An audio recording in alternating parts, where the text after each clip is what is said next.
الله فلا مضل له ومن يضلل فلا هادي له وأشهد أن لا إله إلا الله وحده لا شريك له وأشهد أن محمدا عبده ورسوله يا أيها الذين آمنوا اتقوا الله حق تقاته ولا تموتن إلا وأنتم مسلمون يا أيها الناس اتقوا ربكم الذي خلقكم من نفس واحدة وخلق منها زوجها وبث منهما رجالا كثيرا ونساء واتقوا الله الذي تساءلون به والأرحام إن الله كان عليكم رقيبا يا أيها الذين آمنوا اتقوا الله وقولوا قولا سديدا يصلح لكم أعمالكم ويغفر لكم ذنوبكم ومن يطع الله ورسوله فقد فاز فوزا عظيما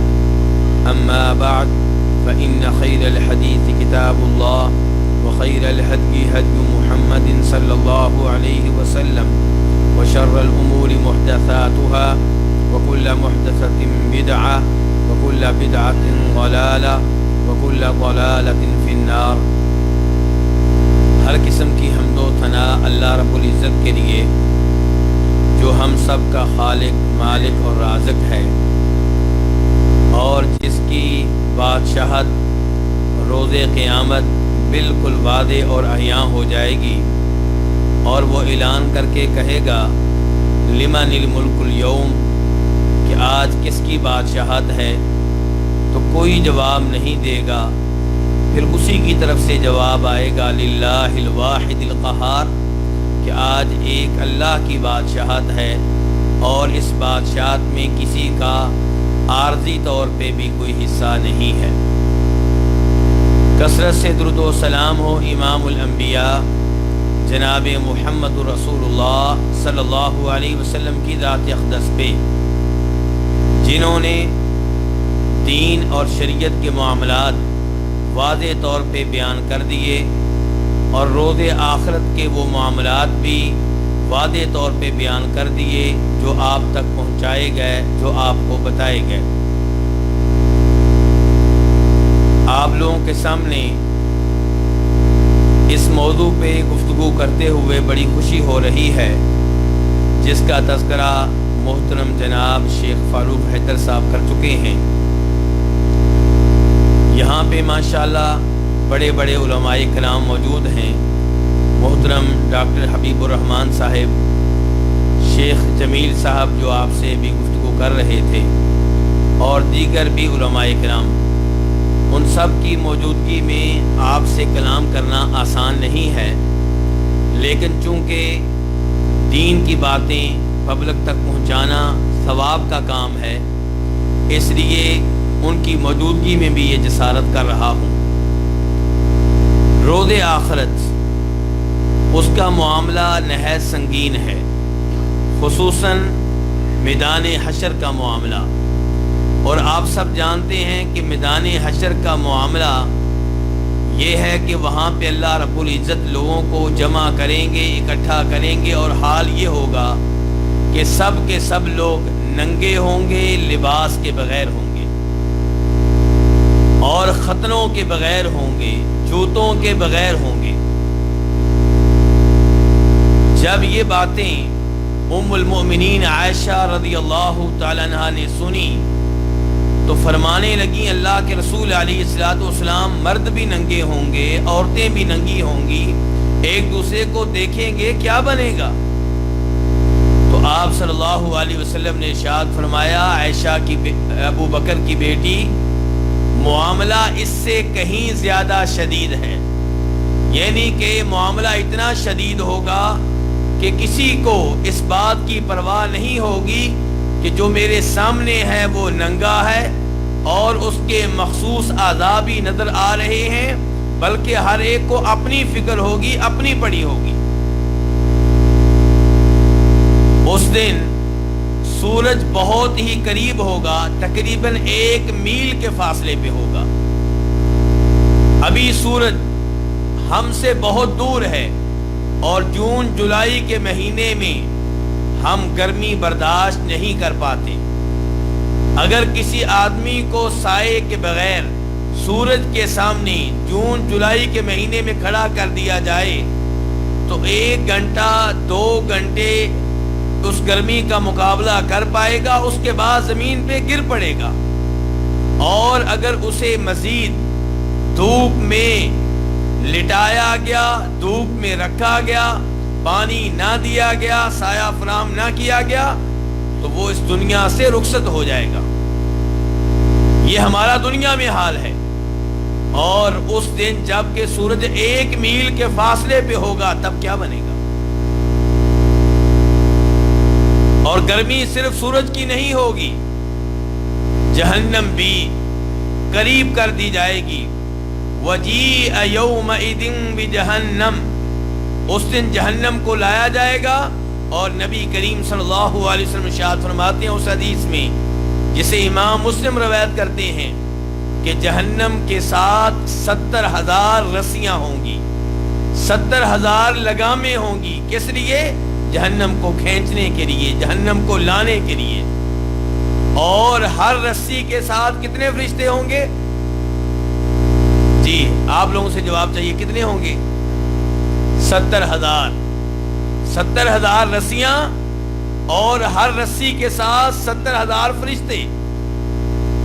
اس سے آپ اندازہ لگا سکتے ہیں کہ جہنم اللہ کی مخلوقات میں سے کتنی بڑی مخلوق ہے۔ اور اس سے آپ یہ بھی اندازہ لگا سکتے ہیں کہ اللہ کے فرشتے ان کی تعداد کتنی زیادہ ہے۔ تو جہنم بھی حاضر کر دی جائے گی، سورج بھی بہت قریب ہوگا، لوگ بھی بہت زیادہ ہوں گے۔ جب سانسیں لیں گے تو اس کی وجہ سے بھی گرمی بڑھے گی، تو اس وقت گرمی کا حال کیا ہوگا؟ نبی کریم صلی اللہ علیہ وسلم ارشاد فرماتے ہیں اس حدیث میں جسے امام بخاری رحمہ اللہ اپنی صحیح میں لے کر آئے ہیں کہ لوگوں کو اتنا پسینہ آئے گا کہ 70 ہاتھ کے برابر ان کا پسینہ زمین میں جا چکا ہوگا۔ اور جو پسینہ زمین کے اوپر موجود ہوگا اس پسینے کی حالت یہ ہوگی کہ کسی کا پسینہ اس کے قدموں تک ہوگا، کسی کا پسینہ اس کی پنڈلیوں تک ہوگا، کسی کا اس کے گھٹنوں تک ہوگا، کسی کا اس کی ناف تک ہوگا، کسی کا کندھوں تک ہوگا، کسی کا ہونٹوں تک ہوگا، اور کوئی پورے کا پورا پسینے میں ڈوبا ہوا ہوگا۔ یہ پسینے میں فرق کیوں ہے؟ سورج کی دوری 1 برابر، پھر پسینے میں فرق کیوں ہے؟ اپنے اپنے گناہوں کے مطابق، اپنی اپنی غلطیوں کے مطابق، اپنے اپنے کرتوتوں کے مطابق لوگ پسینے میں نہائے ہوئے ہوں گے۔ اس روز انسان کو سائے کی ضرورت پڑے گی، اس روز انسان سائے کو ترسے گا، اس دن انسان سائے کی شدت کو بہت زیادہ محسوس کرے گا۔ سوال یہ ہے کہ یہ سایہ کیسے مل سکتا ہے؟ اس سائے کے حقدار کون لوگ ہیں؟ کیا ہمارے اعمال ان لوگوں کے اعمال سے ملتے جلتے ہیں کہ جنہیں اللہ رب العزت روز قیامت یہ سایہ دیں گے؟ یہ سایہ کس چیز کا ہوگا؟ تو میرے بھائیوں، اس بارے میں نبی کریم صلی اللہ علیہ وسلم کی مشہور و معروف حدیث ہے جسے امام بخاری، امام مسلم، بلکہ ان دونوں کے استاد امام احمد تینوں اپنی اپنی حدیث کی کتب میں لے کر آئے ہیں۔ اور نبی علیہ الصلوۃ والسلام سے اس حدیث کو روایت کرنے والے صحابی کا نام ہے جناب ابو ہریرہ رضی اللہ تعالی عنہ۔ کہتے ہیں کہ آپ صلی اللہ علیہ وسلم ارشاد فرمایا، سبعۃ یظلھم اللہ فی ظلہ، 7 طرح کے لوگ ہیں جنہیں اللہ رب العزت روز قیامت اپنا سایہ دے گا جب اللہ کے سائے کے علاوہ کوئی سایہ نہیں ہوگا۔ کتنی طرح کے لوگ ہیں؟ 7۔ یہاں پہ پہلا سوال یہ ہے کہ جن لوگوں کو سایہ ملے گا کیا وہ صرف 7 طرح کے لوگ ہوں گے یا ان کے علاوہ لوگ بھی ہو سکتے ہیں؟ تو اس سوال کا جواب یہ ہے کہ 7 طرح کے لوگ وہ ہیں جن کا تذکرہ اس حدیث میں آیا ہے جو حدیث میں آپ کے سامنے رکھنے لگا ہوں، ورنہ ان کے علاوہ بھی کئی خوش نصیب ہوں گے۔ مثال کے طور پہ امام مسلم رحمہ اللہ روایت کرتے ہیں کہ نبی کریم صلی اللہ علیہ وسلم نے ارشاد فرمایا کہ جس نے کسی کو قرض دیا اور پھر جب یہ دیکھا کہ جس کو میں قرض دے چکا ہوں وہ بہت فقیر ہے، مسکین ہے، اس کے حالات خراب ہو چکے ہیں، تنگ دست ہے، تو اس کو مزید مہلت دے دی۔ پہلے قرض دیا تھا 1 مہینے کے لیے، 6 مہینے کے لیے، سال کے لیے، اب اس مدت میں اضافہ کر دیا سود کے بغیر، مدت میں اضافہ کیا لیکن قرض میں اضافہ نہیں کیا۔ یہ نہیں کہا کہ قرض کے اوپر سود لوں گا، اللہ رب العزت کو راضی کرنے کے لیے آپ نے اس مسلمان بھائی سے تعاون کیا اور اسے مزید مہلت دے دی، یا اسے قرضہ مکمل طور پہ معاف کر دیا یا قرض کا کچھ نہ کچھ حصہ معاف کر دیا، تو اللہ رب العزت ایسے آدمی کو روز قیامت سایہ دیں گے۔ کس کو سایہ دیں گے جی؟ کس کی بات ہوئی ہے پھر؟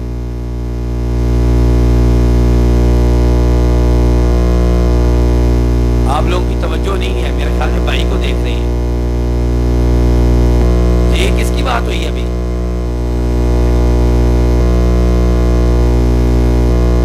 تو کیا ہم لوگ چاہتے ہیں کہ روز قیامت ہمیں سایہ ملے؟ جون جولائی کے مہینے میں تو ہر کوئی چاہتا ہے کہ سایہ ملے۔ جون جولائی میں گرمی سے بچنے کے لیے، پسینے سے دور رہنے کے لیے ہم بہت پہلے سے محنت کرتے ہیں، بلکہ اپنے بچوں کو جون جولائی کی گرمی سے بچانے کے لیے ہم ڈبل ڈیوٹی کرتے ہیں، ڈبل مزدوری کرتے ہیں۔ کیوں؟ کہ جون جولائی کا مہینہ آ رہا ہے، بجلی کا بل ادا کرنا ہوگا، جون جولائی کے مہینے میں گھر میں اے سی لگوانا ہے۔ مجھ سے برداشت نہیں ہوتا، آپ سے برداشت نہیں ہوتا کہ ہمارے بچے پسینے میں ڈوبتے رہیں، اس لیے ان کو گرمی سے بچانے کے لیے ہم محنت کرتے ہیں۔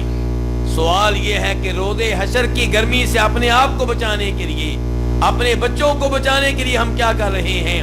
یہاں پہ نبی علیہ الصلوۃ والسلام ایک طریقہ بتا رہے ہیں کہ آپ کو اللہ نے مال دیا ہے، آپ نے کسی کو قرض دیا اللہ کو راضی کرنے کے لیے، سود لینے کے لیے نہیں، اور جس کو قرض دیا پتہ چلا کہ وہ بہت فقیر ہے، بہت مسکین ہے، یا اس کے حالات پہلے اچھے تھے اب خراب ہو چکے ہیں، آپ نے اسے مزید مہلت دے دی یا قرض معاف کر دیا، تو آپ وہ خوش نصیب ہیں جسے اللہ رب العزت روز قیامت سایہ دیں گے، جبکہ اللہ کے سائے کے علاوہ کوئی سایہ نہیں ہوگا۔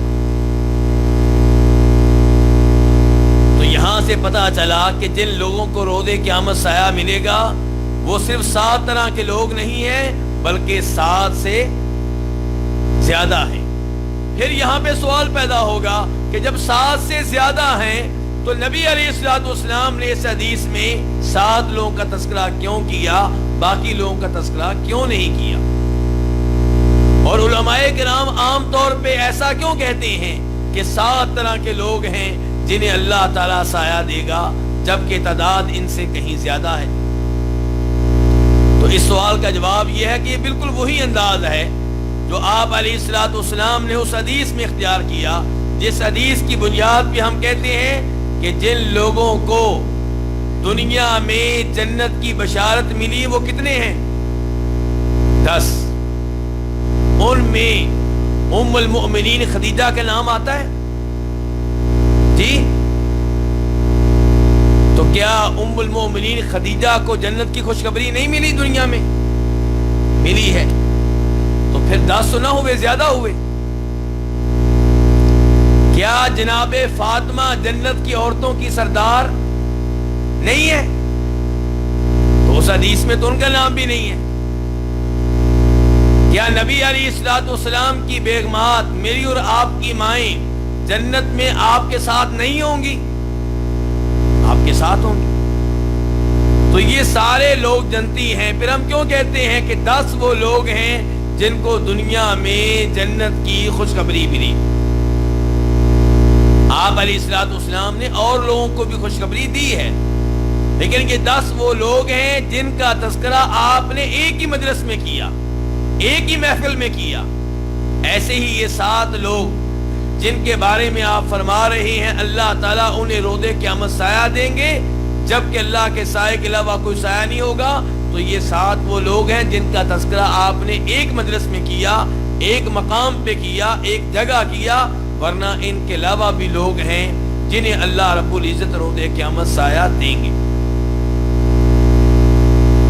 اس حدیث میں یہ آ رہا ہے کہ اللہ تعالیٰ انہیں اپنا سایہ دیں گے۔ سوال یہ پیدا ہوتا ہے کہ یہ اللہ کا ذاتی سایہ ہوگا یا اللہ کی کسی مخلوق کا سایہ ہوگا؟ یہ عرش کا سایہ ہوگا یا جنت کا سایہ ہوگا یا طوبہ نامی درخت کا سایہ ہوگا؟ اس حدیث میں الفاظ یہ ہیں کہ 7 طرح کے لوگ ہیں جنہیں اللہ تعالیٰ سایہ دیں گے، جبکہ اللہ کے سائے کے علاوہ کوئی سایہ نہیں ہوگا۔ اس حدیث کی وضاحت دوسری حدیث سے ہوتی ہے۔ نبی علیہ الصلوۃ والسلام کی حدیث کو سمجھنا ہو تو اس کے لیے بہترین چیز کیا ہے؟ آپ کی دیگر احادیث، کیونکہ اپنے کلام کی بہتر وضاحت خود آپ ہی کر سکتی ہیں۔ تو ایک اور حدیث ہے جسے امام سعید ابن منصور اپنی سنن میں لے کر آئے ہیں، اور حافظ ابن حجر رحمہ اللہ نے فتح الباری میں اسے حسن درجے کی قرار دیا ہے۔ اس میں آپ فرماتے ہیں کہ یہ 7 طرح کے لوگ ہیں جنہیں اللہ تعالیٰ اپنے عرش کا سایہ دیں گے۔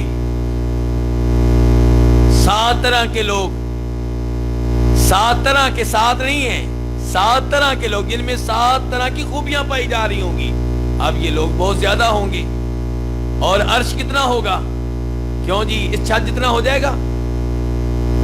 کتنا ہوگا؟ کتنا کو بڑا ہوگا؟ 2 ایسی چھتیں ہو جائیں پھر جی۔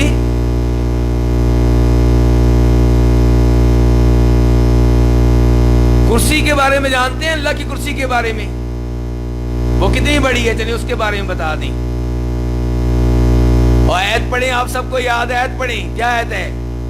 وَسِعَ كُرْسِيُّهُ السَّمَاوَاتِ وَالْأَرْضِ۔ اللہ کی کرسی جو اللہ کے پاؤں رکھنے کی جگہ ہے وہ آسمانوں سے زیادہ وسیع۔ توجہ چاہتا ہوں، آپ کی توجہ چاہتا ہوں یار۔ کوئی آدمی آتا ہے آپ ادھر دیکھنا شروع کر دیتے، میں کدھر جاؤں؟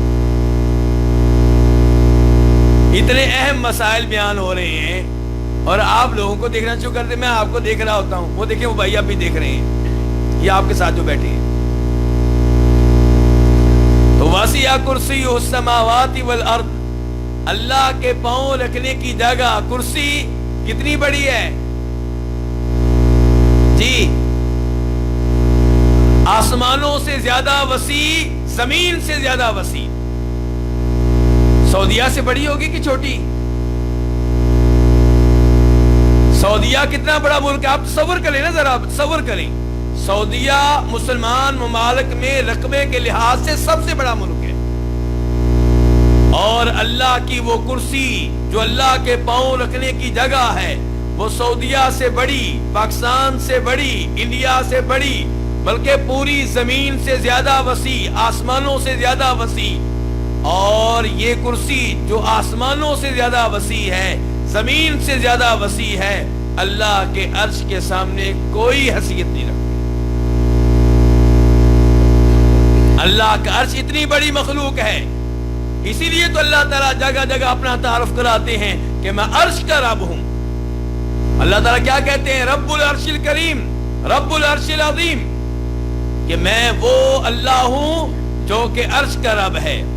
تو عرش اللہ کی مخلوقات میں سے سب سے بڑی مخلوق ہے، اور یہ اللہ کی وہ مخلوق ہے جو سب سے زیادہ بلند و بالا ہے۔ اس مخلوق سے اوپر کوئی مخلوق بولیے ذرا، اس مخلوق سے اوپر کوئی مخلوق نہیں ہے. تو اس عرش کے سائے میں اللہ تعالیٰ جگہ دیں گے ان خوش نصیبوں کو جن کے اعمال وہ ہوئے جو اللہ کے رسول علیہ الصلوۃ والسلام نے بتائے ہیں، ان لوگوں کے لیے جو روز قیامت اللہ کا سایہ حاصل کرنا چاہتی ہیں. تو پھر یہ اللہ کا ذاتی سایہ ہوا کہ اللہ کی مخلوق کا سایہ ہوا؟ اللہ کی مخلوق کا. کس مخلوق کا؟ عرش کا سایہ ہوا. یعنی کہ اللہ کا ذاتی سایہ نہیں بلکہ اللہ کی مخلوقات میں سے عظیم مخلوق عرش کا سایہ ہے. تو یہ سایہ حاصل کرنے والے کتنے لوگ ہیں جن کا تذکرہ اس حدیث میں ہو رہا ہے؟ 7. سبعۃ یظلھم اللہ فی ظلہ یوم لا ظل الا ظلہ. ان میں سے ایک کیا ہے؟ الامام العادل، وہ حکمران جو عدل و انصاف کرنے والا ہو. عدل و انصاف اللہ رب العزت کو بہت پسند ہے. عدل و انصاف کرنے والوں سے اللہ کو بڑی محبت ہے. اللہ تعالیٰ فرماتے ہیں وَأَقْسِطُوا إِنَّ اللَّهَ يُحِبُّ الْمُقْسِطِينَ. عدل و انصاف سے کام لو. اللہ کو محبت ہے ان لوگوں سے جو عدل و انصاف سے کام لیتے ہیں، عدل و انصاف کرتے ہیں. عدل و انصاف اللہ کو اتنا پسند کہ امام مسلم رحمہ اللہ روایت کرتے ہیں جناب عبداللہ بن عمر بن عاص رضی اللہ تعالی عنہما. کس صحابی کے نام لیا جی میں نے؟ یہ بھائی جو نیچے بیٹھے ہیں ابھی، کس صحابی کے نام لیا میں نے؟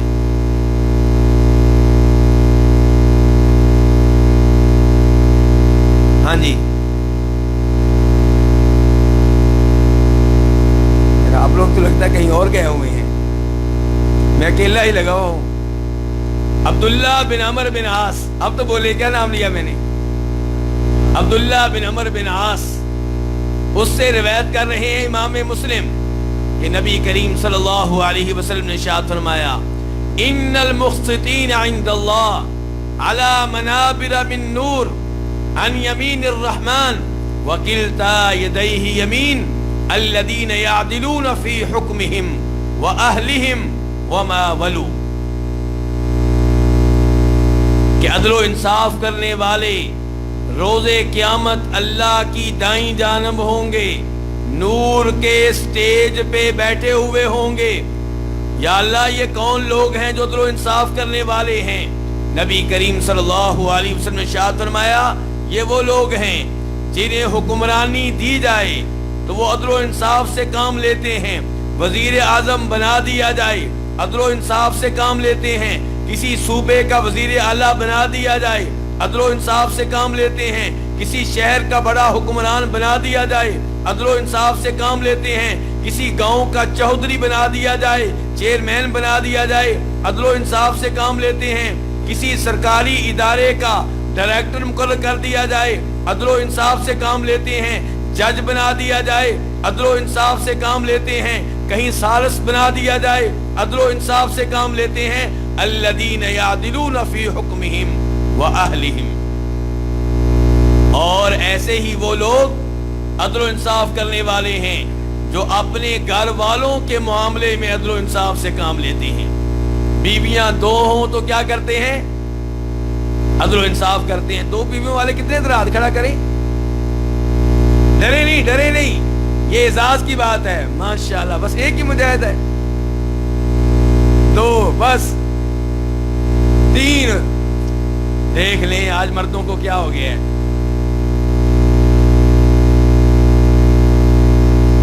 میری جو بہنیں ادھر بیٹھی ہوں پریشان نہ ہوں.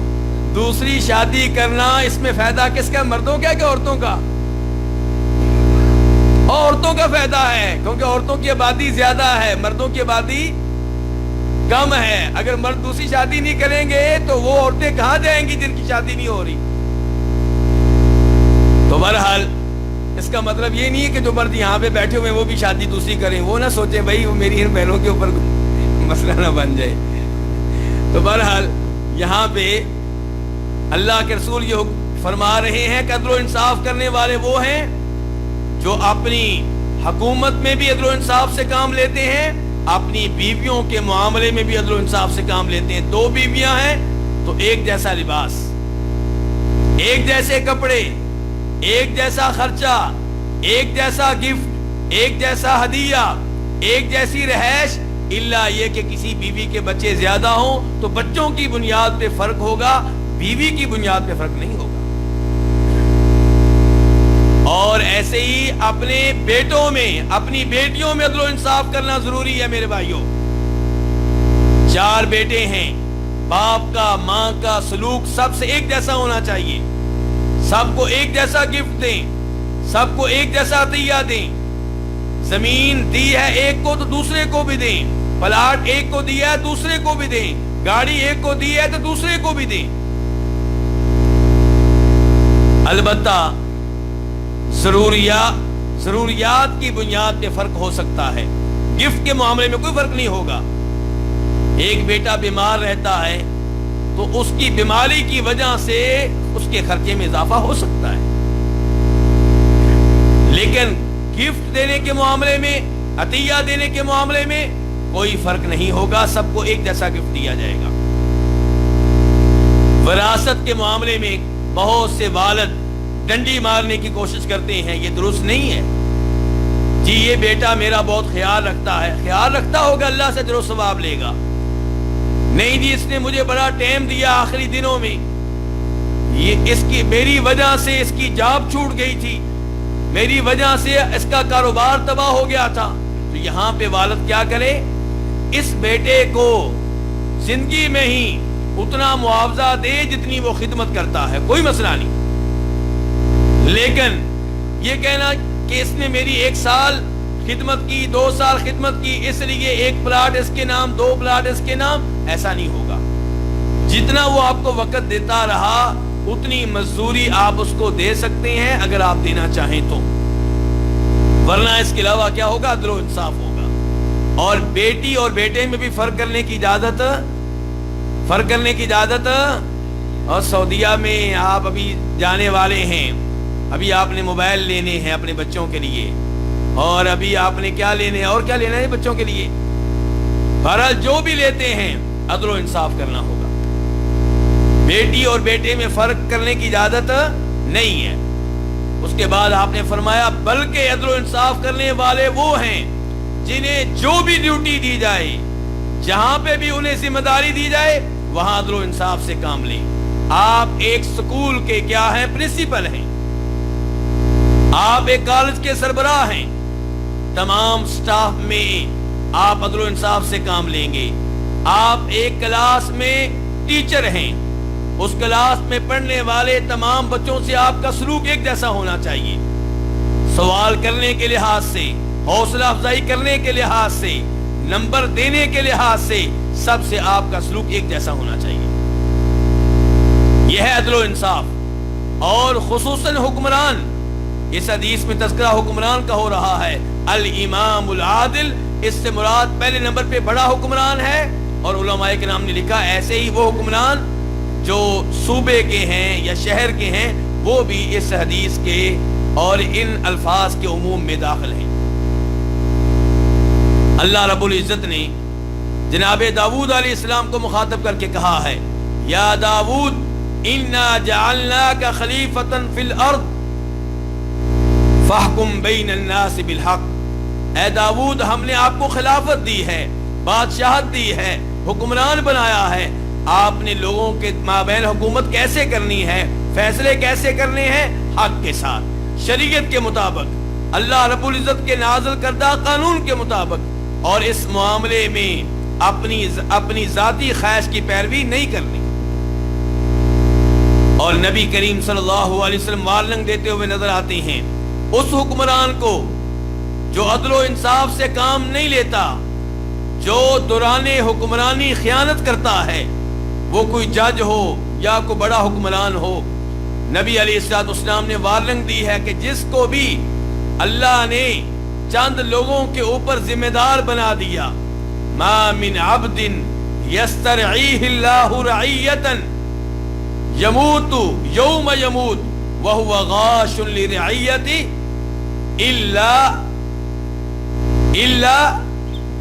حرم اللہ علیہ الجنہ، کہ جس کو بھی اللہ رب العزت نے چند لوگوں کے اوپر حکمران بنا دیا، چند لوگوں کا ذمہ دار بنا دیا، اور وہ ان کے معاملے میں خیانت سے کام لیتا ہے، اللہ رب العزت اس پہ جنت کو حرام کر دیں گے۔ دوسرے نمبر پہ جس کو اللہ رب العزت روز قیامت سایہ دیں گے وہ کون ہے؟ شاب نشأ فی عبادت اللہ، وہ نوجوان جس کی جوانی اللہ کی عبادت میں پروان چڑھی، 10 سال کا ہے، 12 سال کا ہے، 14 سال کا ہے، 16 سال کا ہے، 18 سال کا ہے، 20 سال کا ہے، اور یہ زندگی کے وہ ایام ہیں جن ایام میں عام طور پہ نوجوان لڑکے بہک جایا کرتے ہیں۔ ان ایام میں کسی لڑکے کا اپنے آپ کو اللہ کی عبادت میں مصروف رکھنا چھوٹی بات نہیں، بہت بڑی بات ہے، ورنہ یہ وہ عمر ہوتی ہے جس عمر میں نوجوانوں کے ساتھ گلی محلے میں کھڑے ہو کر محلے کی لڑکیوں کے بارے میں غلط قسم کی باتیں کرتے ہیں، ان پہ تہمتیں لگا رہے ہوتے ہیں، ان کے ساتھ برائی کرنے کے منصوبے بنا رہے ہوتے ہیں، اور موجودہ زمانے میں نوجوان موبائل کی شکل میں موبائل میں برائی کے مناظر دیکھ رہا ہوتا ہے، غلط قسم کی چیزیں دیکھ رہا ہوتا ہے، غلط قسم کی باتیں سن رہا ہوتا ہے، اور وہاں پہ اللہ رب العزت اس کی نگرانی کر رہے ہوتے ہیں، اس کو دیکھ رہے ہوتے ہیں۔ جو ان ایام میں اللہ سے ڈر جائے، جو ان ایام میں اپنے آپ کو اللہ رب العزت کی نافرمانی سے بچا لے، یہ وہ عظیم نوجوان ہے جس کے لیے بشارت ہے کہ اللہ رب العزت اسے روز قیامت اپنے عرش کے سائے میں جگہ دیں گے۔ اور اس کی مثال اصحاب کہف ہیں، نوجوان تھے، انہم فتیۃ آمنوا بربہم وزدناہم ھدی، جوانی کے ایام میں اپنی قوم سے الگ ہو گئے، قوم شرک پہ تھی، قوم گمراہی کے راستے پہ تھی، انہوں نے ایک الگ سے اپنے لیے راستہ چنا، قوم کی طرف سے آنے والی مشکلات کا مقابلہ کیا، جب مقابلہ نہ کر سکے، مقابلہ کرنا ان کے لیے ممکن نہ رہا، تو اپنی قوم سے بھاگ کھڑے ہوئے، اور پھر آپ جانتے ہیں کہ وہ ایک غار میں داخل ہو گئے، پھر اللہ رب العزت نے ان پہ اپنی مہربانی کی۔ بہرحال کہنے کا مطلب یہ ہے کہ یہ وہ لوگ تھے جنہوں نے اس راستے کا انتخاب نہیں کیا جس راستے پہ ان کی قوم چل رہی تھی، اور آج کل کے نوجوان اسی راستے پہ چلتے ہیں جس راستے پہ قوم چل رہی ہو۔ نوجوان ڈرامے دیکھتے ہیں، یہ ڈرامہ دیکھ رہا ہے، نوجوان گندی فلمیں دیکھتے ہیں، یہ گندی فلمیں دیکھ رہا ہے، نوجوان گانے گنگناتے ہیں، یہ بھی گانے گنگنا رہا ہے، نوجوان وہ قوالیاں پڑھتے ہیں جن میں شرک ہوتا ہے، یہ بھی وہ قوالیاں پڑھتا ہے جس میں شرک ہوتا ہے، نوجوان وہ نعتیں پڑھتے ہیں جن نعتوں میں شرک ہوتا ہے، یہ بھی وہ نعتیں پڑھتا ہے جن میں شرک ہوتا ہے۔ جو اپنے آپ کو اس گمراہی سے بچا لے اس کے لیے خوشخبری ہے کہ اللہ رب العزت اسے روز قیامت اپنے عرش کے سائے میں جگہ دیں گے۔ جی بزرگوں، کس کا تذکرہ ہو رہا ہے ابھی؟ پہلے حکمران کا ہوا تھا، ابھی کس کا ہو رہا ہے؟ نہیں یہ بتائیں گے، یہ جی جنہوں نے ہاتھ رکھا ہوا ہے، جی اجمل صاحب بتائیں گے۔ آپ اللہ کے بہت بڑے ولی ہیں، سوئے ہوئے تھے پھر بھی صحیح جواب دے دیے، اسے پتا چلا یہ اللہ کے کیا ہیں، بہت بڑے بولے ولی ہیں، اور ولیوں سے کرامتیں ظاہر ہوتی رہتی ہیں، یہ بھی ایک کرامت ہے۔ تو وہ نوجوان جس کی جوانی اللہ کی عبادت میں پروان چڑھی، اس کی مثال محمد بن قاسم ہے، جو یہاں سے گیا تھا، کہاں؟ سندھ میں، آپ کے پاکستان میں، آپ کے انڈیا کی طرف گیا تھا، اس زمانے کا انڈیا ہے، کس لیے؟ کرکٹ کا میچ کھیلنے کے لیے، ایسے ہی ہے جی، ہاں۔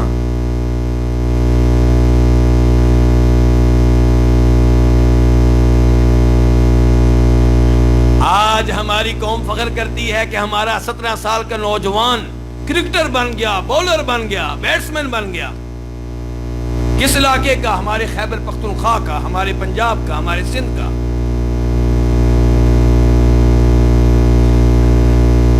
محمد بن قاسم 17 سال کا نوجوان، وہ کس لیے نکلا ہے؟ جہاد کے لیے نکلا ہے، توحید کا پیغام سندھ کے لوگوں تک پہنچانے کے لیے نکلا ہے۔ یہ وہ نوجوان ہوتے ہیں جن کو اللہ رب العزت روز قیامت اپنے عرش کے سائے میں جگہ دیں گے۔ کیا ہم اپنے بیٹے کو ان میں سے بنانے کی کوشش کر رہے ہیں جسے روز قیامت اللہ اپنے عرش کے سائے میں جگہ دے؟ ہمارا بیٹا 15 سال کا ہو چکا، ابھی تک نماز نہیں پڑھتا، 15 سال کا ہو چکا، ابھی تک رمضان کے فرض روزے نہیں رکھتا، 15 سال کا ہو چکا، تلاوت کلام پاک نہیں کرتا، 15 سال کا ہو چکا، اس کو معلوم نہیں مکہ کدھر ہے، مدینہ کدھر ہے۔ اور اس عمر میں صحابہ کرام کیا کر رہے ہیں؟ جہاد کے لیے نکلتے ہیں، احد کی لڑائی ہوتی ہے، صحابہ کرام ان میں سے کئی ایسے ہیں جو چھوٹی عمر کے ہیں، لیکن نبی علیہ الصلوۃ والسلام جب ان کا جائزہ لے رہے ہیں کہ کس بچے کو جہاد کرنے کی اجازت دینی ہے، کس کو اجازت نہیں دینی، وہ اپنے پاؤں کو اوپر کر کر کے یہ ظاہر کرتے ہیں کہ میں تو بڑا ہوں، چھوٹا نہیں ہوں۔ یہ وہ نوجوان ہوتے ہیں جنہیں اللہ رب العزت روز قیامت اپنے عرش کے سائے میں جگہ دیں گے۔ میرے اور آپ کے بیٹے کو ایسا نوجوان بننا چاہیے۔ میرا اور آپ کا بیٹا نہ صرف یہ کہ رمضان کے روزے رکھے، بلکہ سوموار کا روزہ بھی رکھے، جمعرات کا روزہ بھی رکھے۔ میرا اور آپ کا بیٹا نہ صرف یہ کہ 5 وقت کی نمازیں پڑھے، بلکہ تہجد کا بھی اہتمام کرے اور محلے کے دیگر نوجوانوں کو بھی اسی جانب راغب کرے۔ میرا اور آپ کا بیٹا اس عمر میں اپنے جیسے نوجوانوں کو نیکی کا حکم دینے والا بنے، برائی سے روکنے والا بنے، نہ یہ کہ ان سے متاثر ہو بلکہ انہیں متاثر کرے، ان کے پیچھے لگنے والا نہ بنے بلکہ ان کا امام، ان کا لیڈر اور ان کا قائد بنے۔ کس معاملے میں؟ خیر کے معاملے میں۔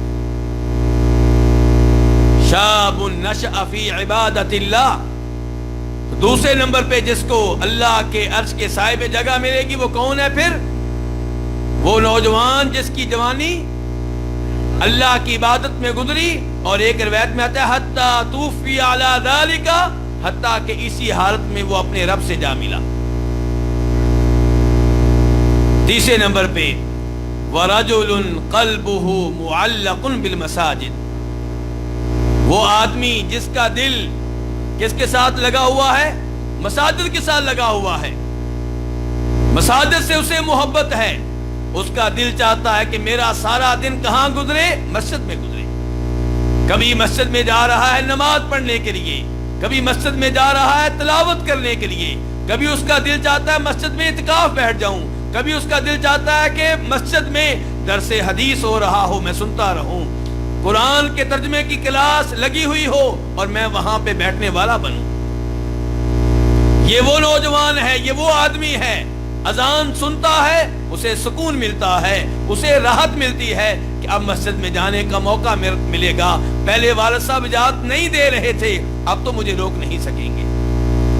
یہ وہ نوجوان ہے جو دکان پہ بیٹھا ہے، اذان سن کر سکون ملتا ہے کہ اب اللہ کے گھر میں جانے کا موقع ملے گا، وضو کرنے کا موقع ملے گا، اللہ کے لیے اپنی پیشانی کو زمین پہ رکھنے کا موقع ملے گا۔ اب میرا مالک مجھے روک نہیں سکے گا، اب میرا کفیل مجھے روک نہیں سکے گا۔ اس کے برعکس کتنے ہی ایسے لوگ ہیں جو اذان سنتے ہیں تو ان کے سر پہ پانی پڑ جاتا ہے کہ ابھی نماز پڑھ کر آئے ہیں، ابھی ایک اذان اور ہو رہی ہے۔ ایسے آدمی کی نماز کی اللہ کو کوئی ضرورت نہیں ہے، اللہ کسی کی عبادت کا محتاج نہیں ہے، وہ تو شہنشاہ ہے۔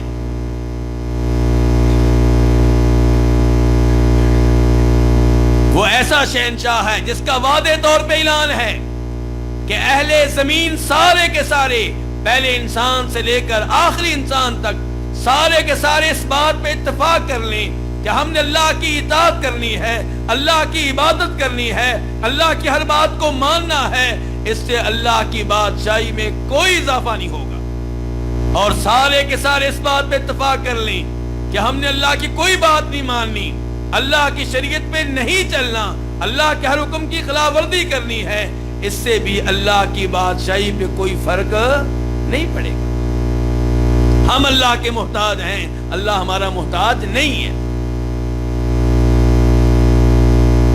تو تیسرے نمبر پہ وہ آدمی جس کو اللہ کے عرش کے سائے میں جگہ ملے گی کون سا ہوا؟ یہ پہلی صف کے لوگ ذرا ادھر سے کرسیوں والے، جی کون ہوا پھر؟ جس کا دل مسجد کے ساتھ لگا ہوا ہے، جس کا دل مسجد میں اٹکا ہوا ہے۔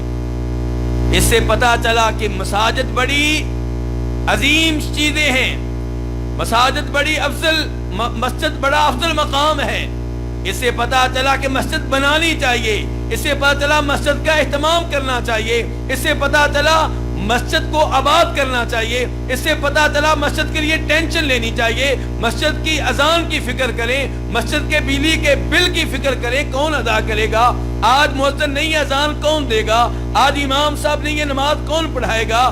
آج جمعہ ہے مسجد میں صفائی کون کرے گا؟ مسجد کے واش روم خراب ہو چکے ان کی اصلاح کون کرے گا؟ جو اللہ کے گھر کی ٹینشن لے گا، جو اللہ کے گھر کی فکر کرے گا، وہ اللہ کو اتنا پیارا ہے کہ اللہ تعالیٰ اسے روز قیامت اپنے عرش کے سائے میں جگہ دے گا۔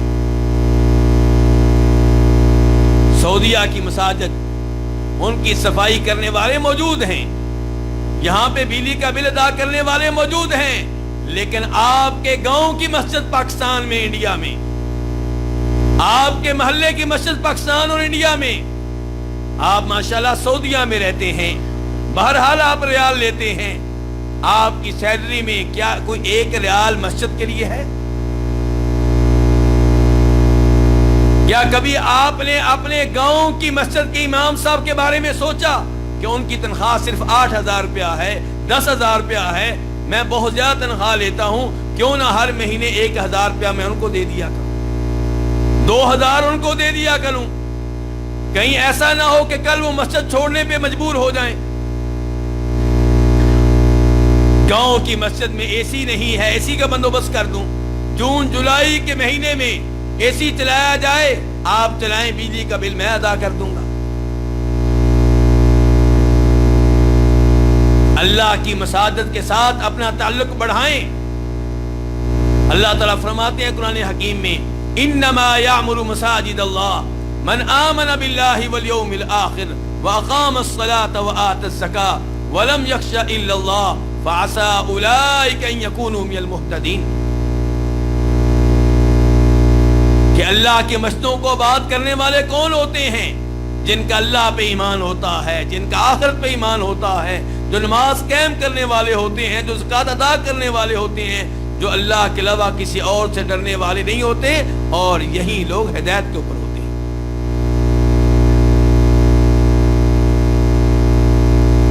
چوتھے نمبر پہ، چوتھا نمبر کس چیز کا جی؟ یہ نمبر کس چیز کے ہیں؟ وہ لوگ جن کو اللہ تعالیٰ روز قیامت اپنے عرش کے سائے میں جگہ دیں گے۔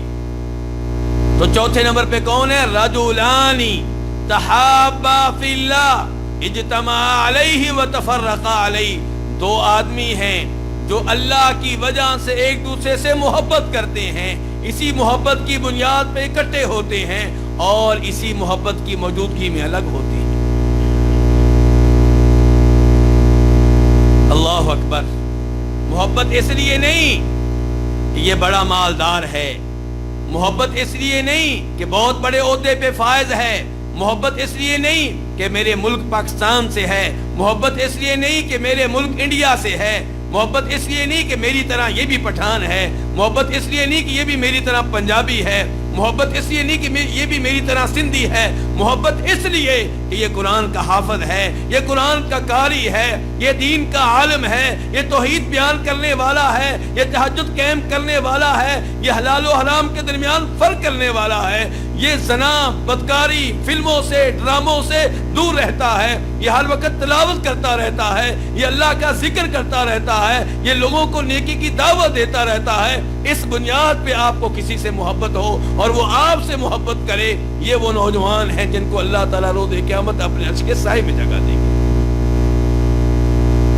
سبحان اللہ تو آپ نے کہہ دیا، لیکن مجھے بتائیں آپ کا کوئی ایسا دوست ہے جس سے آپ بھی محبت کرتے ہو اور وہ بھی آپ سے محبت کرتا ہو، لیکن دین کی وجہ سے؟ محبت کس لیے؟ دین کی وجہ سے۔ اور اس جو محبت دین کی وجہ سے ہو اس کا ثواب کس سے لیتے ہیں؟ لیکن ہم اللہ سے نہیں، ہم اسی سے لینا چاہتے ہیں۔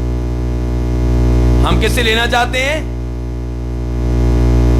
قرآن کے حافظ سے ہمیں محبت ہوتی ہے۔ کس کی وجہ سے جی؟ قرآن کی وجہ سے، اللہ کے کلام کی وجہ سے، اللہ کے دین کی وجہ سے۔ اور کل اگر وہ کسی بات پہ ہمارے سامنے بول پڑے تو ہم ادھر ہی اس کی بے عزتی کر دیتے ہیں، اور تو قرآن کا حافظ ہے، میں تیری اس لیے عزت کرتا ہوں، ورنہ کہاں گئی محبت؟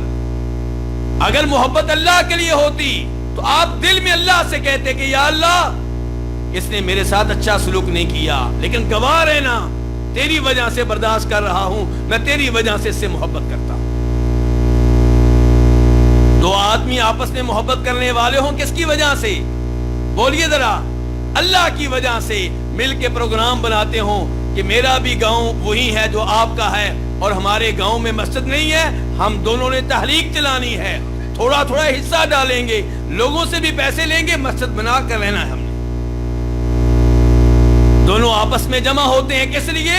ہمارے گاؤں میں جو لوگ ہیں اگرچہ مسلمان ہیں لیکن شرک کے اوپر ہیں، قبروں کے پجاری ہیں، یا علی مدد کا نعرہ لگاتے ہیں، یا رسول اللہ مدد کا نعرہ لگاتے ہیں، توحید کی بات کرنے والا وہاں پہ کوئی نہیں ہے۔ سعودیہ میں آئے ہیں، اللہ نے ہمیں توحید کی نعمت دی ہے، اب ہم نے یہ نعمت اپنے گاؤں کے ایک ایک گھر میں داخل کرنی ہے، اس کے لیے پلاننگ کرنی ہے، علماء کرام کے اپنے گاؤں میں پروگرام منعقد کرنے ہیں، اس کے لیے ہم نے کوششیں کرنی ہیں، اس کے لیے ہم نے محنت کرنی ہے۔ یہ وہ دو آدمی ہیں جو اللہ کی وجہ سے ایک دوسرے سے تعلق قائم کیے ہوئے ہیں، ان کو اللہ تعالیٰ روز قیامت اپنے عرش کے سائے میں جگہ دے گا۔ لیکن ہم کیا چاہتے ہیں؟ ہمارے کمرے میں کوئی مولوی نہ ہو، ہمارے کمرے میں کوئی نمازی نہ آ جائے، فجر کے لیے اٹھائے گا، بتی جلا دے گا، نیند خراب ہو جائے گی۔ سارے ایک جیسے شیطان جمع کر لیتے ہیں کہ نماز کی بات کرنے والا وہاں پہ کوئی نہ ہو، کمرے میں بیٹھ کے تلاوت کرنے والا کوئی نہ ہو۔ پھر وہ کمرہ کن کا کمرہ ہوگا؟ وہاں پہ رہائش کون اختیار کریں گے؟ شیطان جن وہاں پہ رہائش اختیار کریں گے، نحوست چھائی رہے گی، برکت اٹھ جائے گی، اللہ کی رحمت اس کمرے میں موجود نہیں ہوگی۔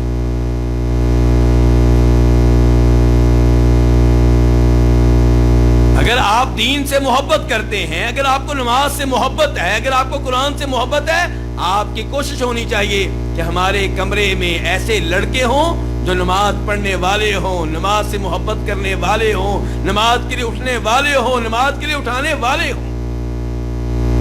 وَرَجُلَانِ تَحَابَا فِي اللَّهِ اجْتَمَعَا عَلَيْهِ وَتَفَرَّقَا عَلَيْهِ۔ اس کے بعد فرمایا نبی کریم صلی اللہ علیہ وسلم نے، وَرَجُلٌ دَعَتْهُ امْرَأَةٌ ذَاتُ مَنْصِبٍ وَجَمَالٍ فَقَالَ إِنِّي أَخَافُ اللَّهَ۔ اللہ تعالیٰ اسے بھی روز قیامت اپنے عرش کے سائے میں جگہ دیں گے جس مرد کو کسی لڑکی نے گناہ کی دعوت دی، اور لڑکی بھی عام لڑکی نہیں ہے، بازاری لڑکی نہیں ہے، آوارہ لڑکی نہیں ہے، بڑی اچھی فیملی سے تعلق رکھتی ہے، حسن و جمال کی مالک ہے، پرکشش ہے، خود دعوت دے رہی ہے، لیکن یہ آدمی آگے سے کہتا ہے انی اخاف اللہ، تیرا حسن و جمال اس کا تقاضا یہ ہے کہ تیری دعوت قبول کر لوں، لیکن اس ذات سے ڈر لگتا ہے جو ہر وقت ہم پہ نگران ہے، جو ہر وقت ہمیں دیکھ رہی ہے۔ اور الفاظ کیا کہیں کہ مجھے اللہ سے، بولیے اللہ سے، ان الفاظ میں تبلیغ بھی ہے، اس لڑکی کو پیغام ہے جس اللہ سے مجھے ڈر لگتا ہے تجھے بھی ڈر لگنا چاہیے، جس اللہ کے عذاب سے میں ڈر رہا ہوں، جس اللہ کی جہنم سے میں ڈر رہا ہوں، جس اللہ کی ناراضگی سے میں ڈر رہا ہوں، اس اللہ کی جہنم، اس کے عذاب، اس کی ناراضگی سے تو بھی ڈر جا اور اس گناہ کی طرف راغب نہ ہو۔ جریج کے بارے میں جانتے ہیں، اور جریج کے بارے میں جانتے ہیں،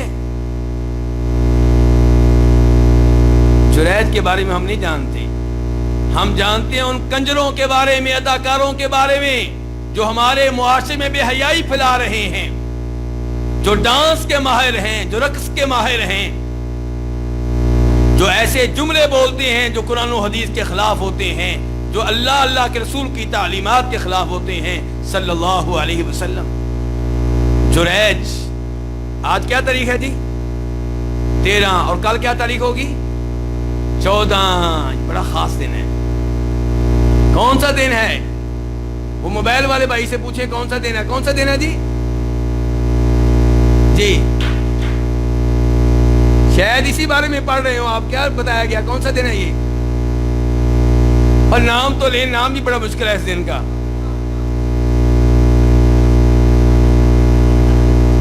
بڑے سادہ لوگ بیٹھے ہیں الحمدللہ، ان کو نہیں پتا۔ آپ تو ادھر سادہ ہیں، آپ کے بیٹے، آپ کی بیٹیاں جن کو آپ کالجوں میں داخل کروا کے آئیں گے، یونیورسٹیوں میں، وہ کل کیا کر رہی ہیں آپ کو پتہ ہی نہیں ہے۔ وہ کل محبت کا عالمی دن منا رہی ہیں۔ آپ کی بیٹی کل کسی لڑکے کو پھول پیش کرے گی کہ مجھ سے محبت کیا کرو، مجھے تم سے محبت ہے۔ کل محبت کا عالمی دن منایا جا رہا ہے کالجوں میں، دنیاوی یونیورسٹیوں میں۔ کون منائیں گے؟ میرے اور آپ کے بیٹے اور بیٹیاں، میرے اور آپ کے بھتیجے اور بھتیجیاں، میرے اور آپ کے بانجے اور بانجیاں۔ بے حیائی، بے غیرتی، بدکاری کا عالمی دن کل منایا جا رہا ہے، اور مسلمان ممالک میں، بڑے بڑے شہروں میں یہ مرض پھیلتا چلا جا رہا ہے، اور ایسے لوگوں کو اب ہمارا میڈیا ہیرو کے طور پہ پیش کر رہا ہے، اور فلموں کے اداکار جن کا معاشرے میں برائی پھیلانے میں اہم کردار ہے، انہیں کیا کہا جاتا ہے؟ Super star. ہمارے ہیرو تبدیل ہو چکے۔ کبھی ہمارے ہیرو ابو بکر ہوا کرتے تھے، عمر و عثمان ہوا کرتے تھے، علی اور طلحہ ہوا کرتے تھے، جو شرم و حیا کے پیکر تھے، جو غیرت مند تھے، جو بہادر تھے، جو اللہ کو راضی کرنے والے تھے۔ کبھی ہمارے ہیرو یہ ہوا کرتے تھے تو ہمارے بچے بھی با حیا ہوا کرتے تھے، ہمارے بچے بھی غیرت مند ہوا کرتے تھے۔ لیکن جب ہم نے ہیرو تبدیل کر لیے، فلموں میں کام کرنے والے، برائی پھیلانے والے، بدکاری کو رواج دینے والے جب ہمارے ہیرو ٹھہرے، ہمارے بچوں کے ہیرو ٹھہرے، تب ہمارے گھروں میں بے حیائی کیوں نہ پھیلے، بے غیرتی کیوں نہ پھیلے؟ ہمارے بچوں کا ہیرو جریج کو ہونا چاہیے۔ جریج کون ہے؟ مسلم شریف کی حدیث ہے،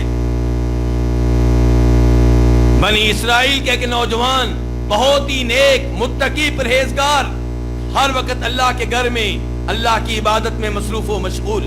اس کی والدہ اسے بلانے کے لیے آئیں، جریج جریج جریج نماز پڑھ رہے ہیں۔ کہا یا اللہ کیا کروں، ادھر والدہ ہے بلا رہی ہے، ادھر نماز ہے، کس کو اختیار کروں، کون سا کام کروں؟ بالآخر فیصلہ کیا کہ نماز پہلے، ماں بعد میں۔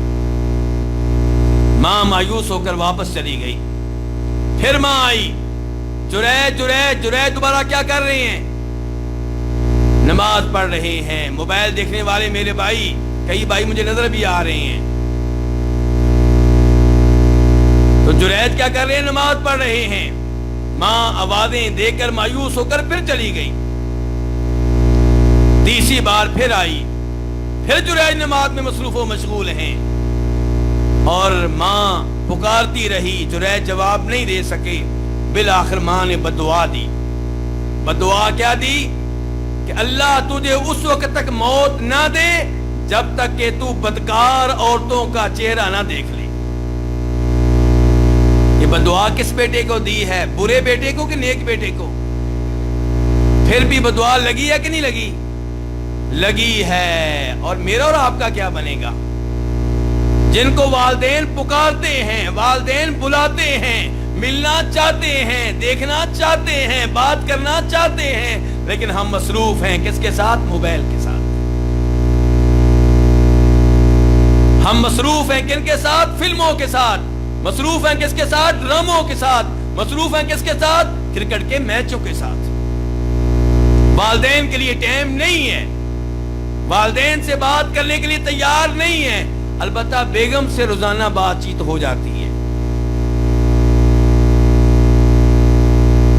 والدین بات کریں، ان کا فون آئے تو بوجھ لگتا ہے۔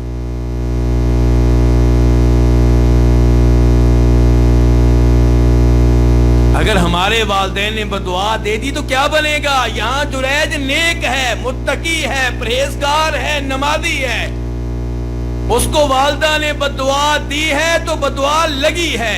کیسے لگی ہے؟ ادھر جریج عبادت میں مصروف و مشغول ہے، شہر میں چرچے ہو رہے ہیں جریج کی نماز کے، اس کی تہجدوں کے، اس کے تقوی کے، اس کی پرہیزگاری کے، اس کی نیکی کے۔ اور اسی شہر میں ایک لڑکی جسے اپنے حسن و جمال پہ بڑا ناز اور بڑا فخر ہے، آج کل کی زبان میں کوئی اداکارہ ہوگی، سپر سٹار ہوگی، جن کی تصویریں ہمارے موبائل میں رہتی ہیں، ایسے ہی ہے نا جی؟ ہمارے موبائل میں والدین کی تصویر ہو یا نہ ہو، ان لڑکیوں کی تصویریں ہوتی ہیں۔ میں یہ نہیں کہتا کہ کسی نہ کسی کی تصویر ہونی چاہیے، بہتر یہ کسی کی نہ ہو، لیکن اگر ہونی ہو تو کس کی ہونی چاہیے؟ والدہ کی ہونی چاہیے، والد صاحب کی ہونی چاہیے، لیکن نہیں، ان کنجروں کی تصویریں ہمارے موبائل میں ہوتی ہیں، ہمارے دل میں ہوتی ہیں۔ اس لڑکی کے سامنے جب جریج کا تذکرہ ہوا، بڑا متقی ہے، بڑا پرہیزگار ہے، اس نے کہا اچھا اتنا متقی، اتنا پرہیزگار، میں دیکھتی ہوں اسے۔ میک اپ کر کے تیار ہو کر جریج کے پاس پہنچ گئی۔ میرے بھائی دھیان سے، جو موبائل دیکھتے ہیں تو پھر جدھر موبائل لے جاتا ہے اس کے پیچھے چلنا شروع ہو جاتے ہیں، گندی گندی تصویریں، گندے گندے کلپ دیکھتے ہیں۔ وہ میری بات دھیان سے سنی، جریج کے سامنے لڑکی آ چکی ہے تیار ہو کر، اللہ کے علاوہ وہاں پہ کوئی نہیں ہے، جریج کو اپنی طرف مائل کر رہی ہے، طرح طرح کی حرکتیں کر رہی ہے۔ دل چاہتا ہے کسی طرح جریج میری طرف توجہ کرے، مجھے ٹائم دے، میری طرف مائل ہو، مجھے ہاتھ لگائے، مجھے پکڑے، مجھے دیکھے، لیکن جریج نہ ہاتھ لگانے کے لیے تیار ہے، نہ دیکھنے کے لیے تیار ہے۔ وہ لڑکی مکمل طور پہ فتنہ بن کر آئی، لیکن جریج پہ کوئی اثر نہیں ڈال سکی۔ باہر گئی غصے کی حالت میں کہ اس نے میری توہین کی ہے، اس نے میری بے عزتی کی ہے۔ باہر جا کر بکریوں کے کسی چرواہے سے منہ کالا کیا، حمل ٹھہرا، بچہ پیدا ہو گیا۔ گاؤں والوں نے پوچھا، شہر والوں نے پوچھا یہ بچہ کہاں سے آیا؟ یہ اسی جریج کا ہے جس کی عبادت کے تذکرے کرتے ہو۔ لوگوں نے ڈنڈے اٹھائے، کلہاڑے اٹھائے اور پہنچ گئے، کس لیے؟ تو کیا اس لڑکی کے ساتھ، ہم 2 منٹ کے لیے فرض کر لیتے ہیں کہ اس لڑکی کے ساتھ جریج نے برائی کی تھی، کیا جریج سے پہلے اس لڑکی کے ساتھ کسی نے برائی نہیں کی ہوگی؟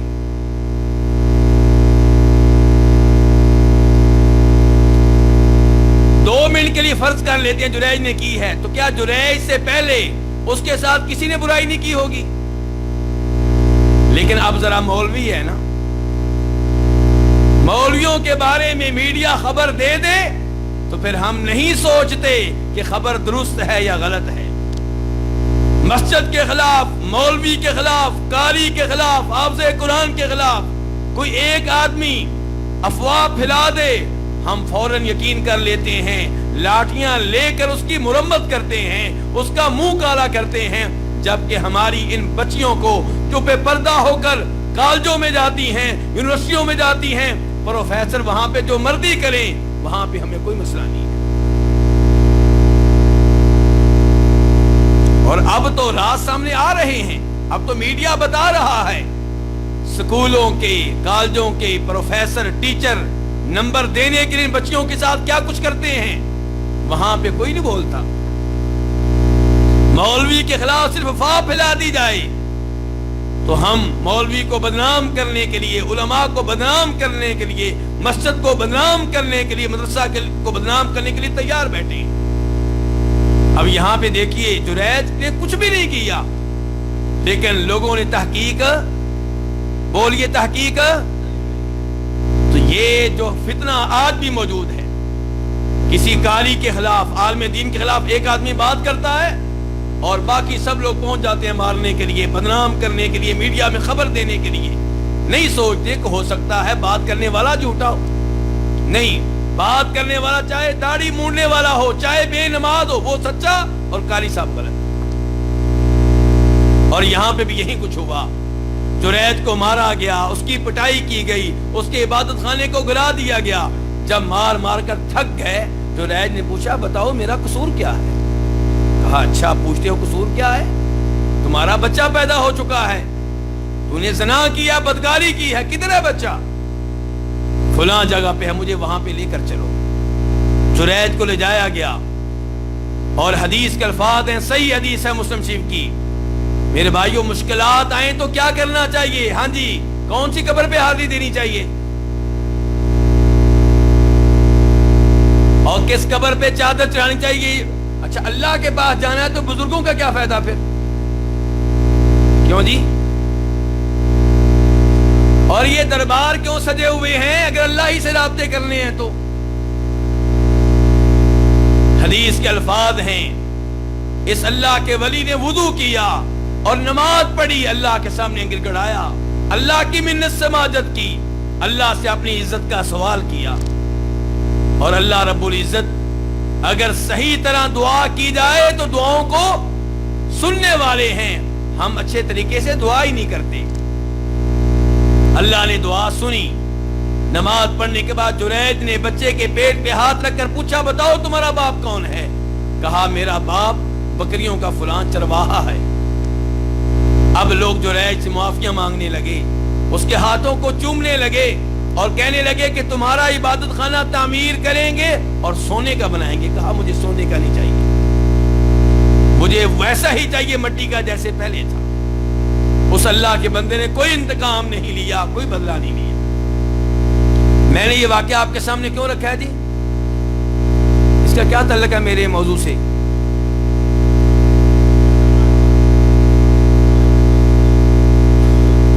میں نے کہا تھا جن کو اللہ تعالیٰ عرش کے سائے میں جگہ دیں گے ان میں سے ایک وہ آدمی ہے جس کو کسی ایسی لڑکی نے گناہ کی دعوت دی جو حسین و جمیل ہے، صاحب حیثیت ہے، معاشرے میں جس کا مقام ہے، لیکن اس نے پھر بھی آگے سے کہہ دیا انی اخاف اللہ، مجھے اللہ سے ڈر لگتا ہے.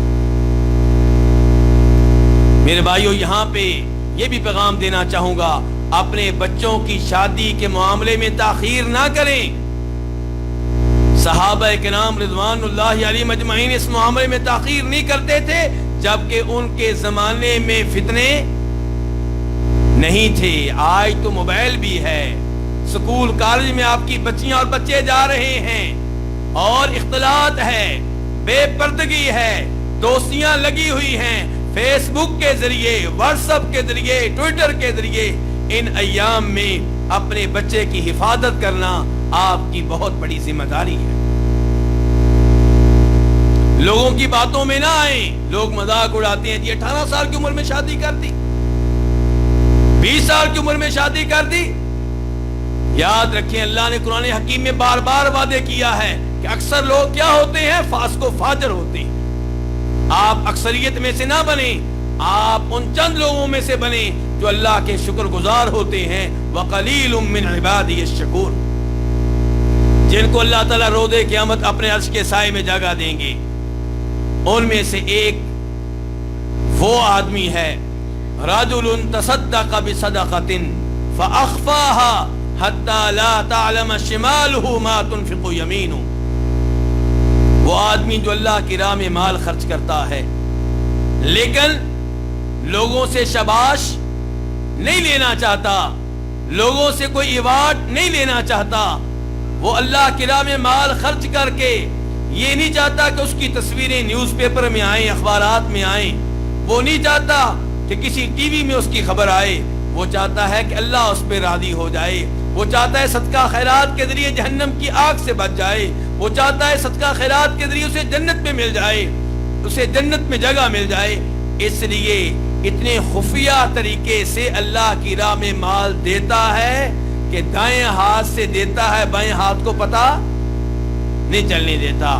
مال کن کو دیتا ہے؟ مساجد پہ خرچ کرتا ہے، مدارس پہ خرچ کرتا ہے، بیواؤں پہ خرچ کرتا ہے، یتیم بچوں پہ خرچ کرتا ہے، رشتہ داروں پہ خرچ کرتا ہے، اپنے بچوں پہ خرچ کرتا ہے، اور نیت یہ کرتا ہے کہ اللہ مجھے اس پہ اجر و ثواب دے گا۔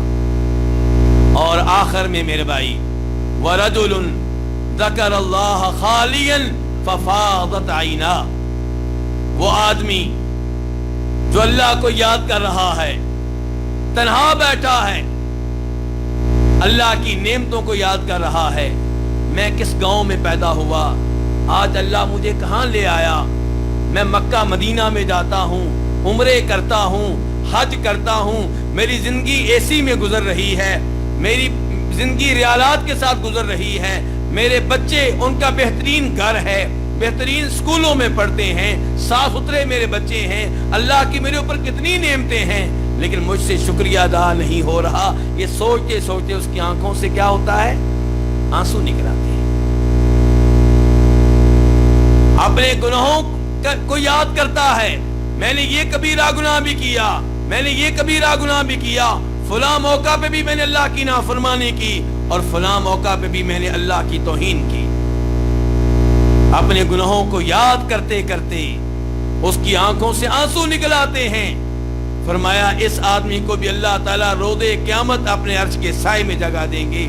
اور نبی علیہ الصلوۃ والسلام ایک اور حدیث میں ارشاد فرماتے ہیں، جسے امام ترمذی روایت کرتے ہیں، کہ دو طرح کی آنکھیں ہیں جنہیں جہنم کی آگ نہیں چھوئے گی۔ ایک وہ آنکھ جو اللہ کے ڈر سے رو پڑی، ایک وہ آنکھ جس سے آنسو نکل آئے، کس کے ڈر سے؟ اللہ کے ڈر سے۔ اور دوسرے نمبر پہ وہ آنکھ جس نے اللہ کی راہ میں دشمن کے بارڈر پہ کھڑے ہو کے پہرا دیا، پوری رات اللہ کی راہ میں پہرا دیا۔ اللہ تعالیٰ اس آنکھ کو جہنم کی آگ میں نہیں جلائیں گے، بلکہ یہ آنکھ جہنم کی آگ سے محفوظ رہے گی۔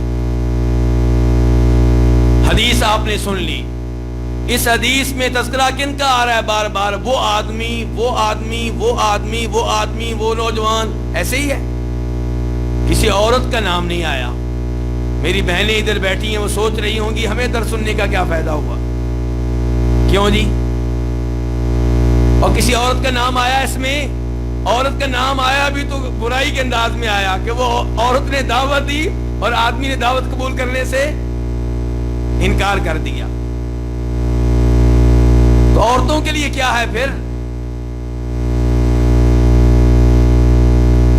تو یاد رکھیے گا کہ قرآن و حدیث میں عام طور پہ جو لفظ استعمال ہوتا ہے وہ مردوں والا استعمال ہوتا ہے، لیکن جو حکم اس حدیث میں، اس آیت میں مردوں کے لیے ہوتا ہے، وہی حکم عورتوں کے لیے بھی ہوتا ہے۔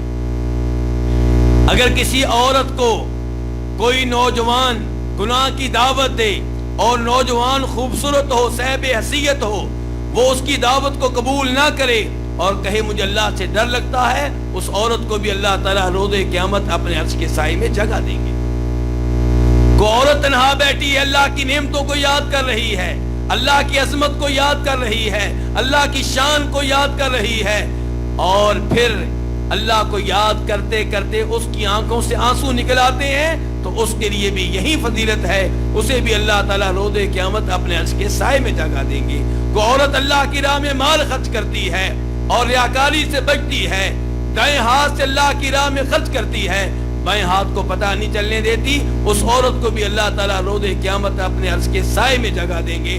دو لڑکیاں ہیں، دو عورتیں ہیں، دو نوجوان عورتیں ہیں یا بوڑھی عورتیں ہیں، آپس میں ایک دوسرے سے محبت کرتی ہیں، اللہ کی وجہ سے ایک ساتھ وہ جاتی ہیں کہیں پہ قرآن کی تلاوت سیکھنے کے لیے، قرآن کی تفسیر سیکھنے کے لیے، درس حدیث میں حاضر ہونے کے لیے، درس قرآن میں حاضر ہونے کے لیے، تو یہ اللہ کی وجہ سے ایک دوسرے سے محبت کرتی ہیں، ان کو بھی اللہ تعالیٰ روز قیامت اپنے عرش کے سائے میں جگہ دیں گے۔ ایک لڑکی ہے جس کی جوانی اللہ کی عبادت میں گزری ہے، اس کو بھی اللہ تعالیٰ روز قیامت اپنے عرش کے سائے میں جگہ دیں گے۔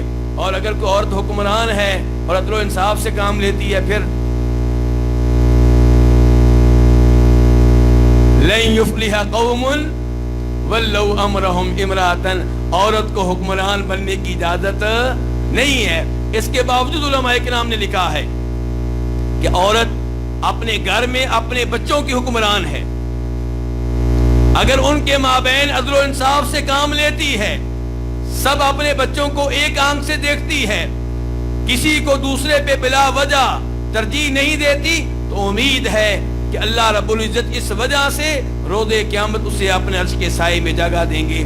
اللہ تعالیٰ سے دعا کرتے ہیں کہ اللہ تعالیٰ ہمیں بھی ان میں شامل کر دے جن کو اللہ تعالیٰ روز قیامت اپنے عرش کے سائے میں جگہ دیں گے۔ اللہ تعالیٰ ہمیں روز حشر کی سختیوں سے محفوظ رکھے، اللہ تعالیٰ ہمیں جہنم کی آگ سے محفوظ رکھے، اللہ تعالیٰ ہمیں ان میں سے بنائے جو روز قیامت نبی علیہ الصلوۃ والسلام کے حوض سے اپنی پیاس بجھانے کے لیے پانی پینے کا اعزاز حاصل کریں گے، جو آپ کے جھنڈے کے نیچے جمع ہوں گے، جن کی نبی علیہ الصلوۃ والسلام شفاعت فرمائیں گے۔ یا اللہ ہمیں جب موت دینا، ایمان پہ دینا، اسلام پہ دینا، توحید پہ دینا۔ یا اللہ میرے یہ بھائی جو درس حدیث کے لیے آئے، درس قرآن کے لیے آئے، یا اللہ ان کا آنا قبول فرما، یا اللہ ان سب کی مشکلات کو دور فرما، یا اللہ ان کی پریشانیوں کو دور فرما، یا اللہ انہیں اپنی اولاد کی تربیت قرآن و حدیث کے مطابق کرنے کی توفیق دے۔ یا اللہ ان سب کی اولاد کو قرآن کا حافظ بنا، دین کا عالم بنا۔ یا اللہ جن کے پاس اولاد نہیں ہے انہیں نیک صحت مند اولاد عنایت فرما۔ یا اللہ مسلمان مظلوم جہاں پہ بھی ہیں ان کی مدد فرما۔ یا اللہ ہم سب کو اپنے گھروں کی چار دیواری میں شریعت نافذ کرنے کی توفیق دے۔ یا اللہ تمام مسلمان ممالک کی حفاظت فرما۔ یا اللہ یہ ادارہ جس میں ہم بیٹھے ہوئے ہیں، جو اس ادارے کا نظام چلا رہے ہیں، جو یہاں پہ درس دیتے ہیں، جو یہاں پہ درس کا بندوبست کرتے ہیں، انعقاد کرتے ہیں، اس کے لیے محنت کرتے ہیں، یا اللہ ان سب کی محنتیں قبول فرما۔ یا اللہ ہمیں بار بار ایسے پروگراموں میں حاضر ہونے کی توفیق دے۔ یا اللہ جو بات صحیح کہی ہے اسے قبول کر لے، جو غلط کہی ہے یا اللہ اسے معاف کر دے۔ سبحان ربک رب العزت عما یصفون وسلام علی المرسلین والحمد للہ رب العالمین۔ آخر میں شکریہ ادا کرتا ہوں محترم شیخ فاروق حیدر صاحب کا، جنہوں نے آج کے پروگرام میں آنے کی مجھے دعوت دی اور آپ سے گفتگو کا موقع دیا، اور دیگر مشائخ کا بھی، ڈاکٹر شیخ حبیب الرحمان صاحب کا جو خصوصی طور پہ حاضر ہوئے، اور ان کے حاضر ہونے کی وجہ سے مجھے یہیں پہ ان کی زیارت کرنے کا موقع مل گیا، محترم شیخ جمیل صاحب اور دیگر احباب بھی، ان سب کا شکریہ ادا کرتا ہوں جو میرے ساتھ آئے ہیں، جن کے ساتھ میں یہاں پہ آیا ہوں، حافظ عمران صاحب اور دیگر احباب۔ اللہ ان سب کو جزائے خیر دے اور ان سب کی محنت اللہ تعالیٰ قبول فرمائے۔ وآخر دعوانا الحمدللہ رب العالمین۔